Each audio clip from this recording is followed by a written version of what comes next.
સાહેબ એક 70 વર્ષનું કપલ પણ એકદમ ફિટ અને તંદુરસ્ત.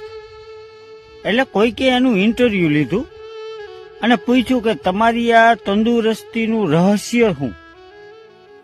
એટલે કાકાએ કીધું ઈ કે અમે બંનેએ એક નક્કી કર્યું કે બંને વચ્ચે જો ઝઘડો થાય અને જેનો વાક હોય ને ઈ 5 કિલોમીટર હાલે. એટલે તમારી કાકીનો તો કોઈ દી વાક હોય નહીં, એટલે મારે 5 કિલોમીટર હાલવું પડે. એમાં હું ફિટ છું કે તો બોલો કે તમારું તો બરોબર કે પણ મારા કાકીની તંદુરસ્તીનું રહસ્ય શું? તો કે ઈ વાહે વાહે જોવા આવે છે કે આ હાલવા જ જાય છે ને.